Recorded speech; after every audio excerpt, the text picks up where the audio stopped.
nós temos inúmeros domínios cognitivos. A gente tem a memória, a gente tem a linguagem, a gente tem, enfim, N, né, domínios. E aí o que acontece? Quando vários desses domínios eles começam a ser atingidos, a gente começa a considerar essa pessoa com não só um transtorno cognitivo, mas aí também com uma demência. Ela pode ter dificuldade na linguagem, dificuldade na memória, na expressão, na atenção, né? No que a gente chama de funções executivas, que é como é que a gente se comporta. Então, quando vários desses domínios começam a ficar afetados, a gente diz que a pessoa pode ter um quadro demencial. E aí, claro, o pessoal da área da geriatria, né, da área da medicina, da neurologia, eles vão ter critérios, vai ter toda uma forma de dizer se a pessoa tem um quadro de demência ou não. Entendi. Mas, basicamente, as demências têm a ver com essa neurodegeneração que acaba acontecendo e levando as pessoas a problemas cognitivos que impedem ela de fazer o quê? Manter suas atividades básicas de vida diária.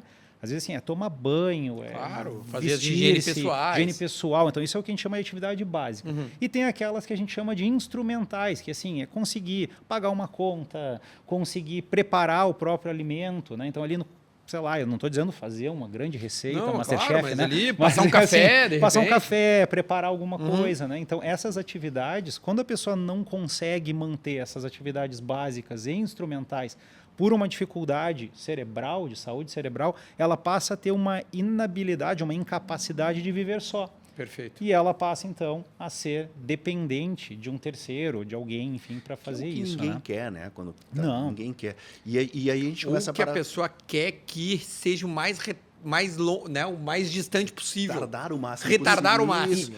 Aí a gente pensa o seguinte, o quanto disso, né, ele é evitável de forma preventiva. Então, Exatamente. eu imagino que a gente começa a pensar nesses cuidados, não depois que tem o problema, obviamente, claro. E muito antes. E me veio na cabeça, enquanto falava, 3 hábitos muito simples, que talvez sejam muito negligenciados, que acredito que são todos os fatores que a gente está falando de reflexão, claro, mas claro. Na questão da demência, da deficiência neurocognitiva, a gente pensa que a qualidade do sono influencia demais. Então, ambos dormindo mal certamente vai te trazer esse problema. A gente já sabe também que uma alimentação com muitos picos glicêmicos por muito tempo, que vai causar também a própria diabetes tipo 2, vai trazer esse problema. E aí tem um outro fator bastante interessante, que eu sou um grande defensor. Estou puxando a brasa para o meu lado, né, doutor? Que é a atividade física. A gente sabe que o músculo, ele já é não só um tecido que te sustenta, mas ele também é um secretor de várias miocinas importantes. Exatamente. Entre elas, promotoras para benefícios cerebrais, tá certo? Com certeza. A gente tem uma espécie de uma comunicação, né? O pessoal tem falado muito dessa alça músculo-cérebro, né? Ou seja, o músculo, ao ser ativado, realmente ele produz uma série de moléculas, né, que interagem com o nosso sistema nervoso.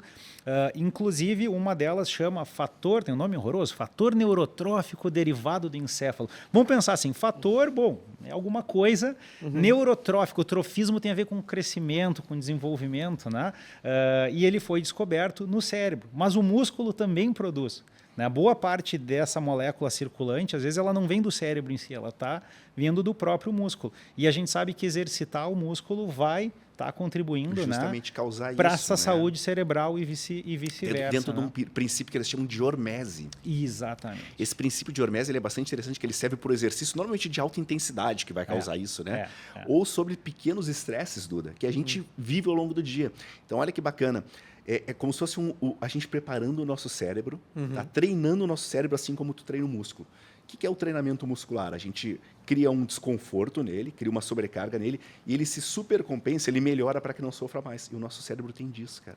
Sempre quando a gente coloca pulsos de estresse nele, pequenos pulsos, e aí vai desde a crioterapia, que agora está muito na moda, a pessoa entrando naquela banheira de gelo, exato, exercícios de alta intensidade, exercícios mais cognitivos, sempre que tu coloca um desafio no cérebro e ele leva a um estresse controlado, limitado, ele também se adapta e lida melhor com essas situações depois. O doutor, rapidinho, eu ouvi tu falando, e a minha avó, eu tenho uma avó por parte de mãe e um avô por parte de pai.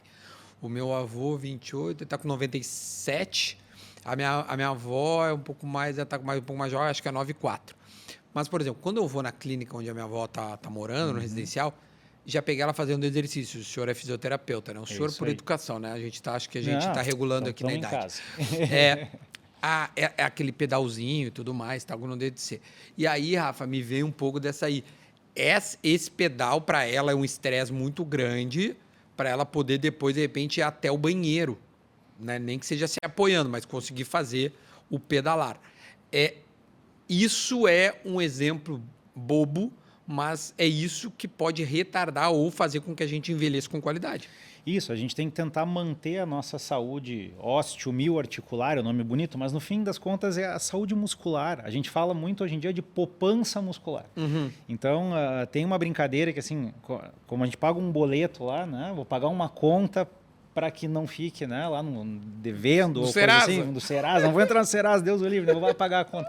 Então, na verdade, a gente deveria, entre aspas, pagar esse boleto para nós mesmos da atividade física. E a gente sabe que exercício... O famoso tá pago. Tá pago. Então, assim, eu preciso tentar encontrar algum momento no meu dia para pensar no meu futuro também constituindo uma reserva, uma poupança muscular. Assim como alguém faz lá no mês, tenta tirar um pouquinho, né? Sobrou ali uma coisinha, ou antes até, né? Que dentro da educação financeira se diz, a gente deveria não esperar terminar um mês para ver o que sobrou e aí guardar, né? A pessoa antes ela já determina o que ela consegue, se ela consegue, a gente sabe que as realidades às vezes são duras, mas se ela consegue, ela bota já do lado antes. E a mesma coisa vale para a atividade física, para o exercício, para o músculo. Então, assim, exercício de força, hoje em dia, cada vez mais, a gente tem evidência, né, nos mostrando que isso vai nos deixar com um potencial de funcionalidade maior mais adiante, né, quando a gente estiver mais velho. Então, o levantar do vaso sanitário de forma independente, sair do sofá, conseguir caminhar até a cozinha, voltar, isso depende da nossa saúde muscular. E esse investimento ele já deve começar sempre que possível, né? mais cedo possível. Mais cedo possível, essa consciência que seja o mais difícil, pelo seguinte, é que nem dor nas costas. Aquela pessoa, quando não está com dor, ela não faz nada. Aí começa a dor, deveria ter tratado. Só que nesse caso, só tem uma chance, tu só vai perceber a importância talvez de levantar do vaso, de buscar uma chave no chão, sem a ajuda de alguém, quando tu não está mais conseguindo. E aí não tem como correr atrás.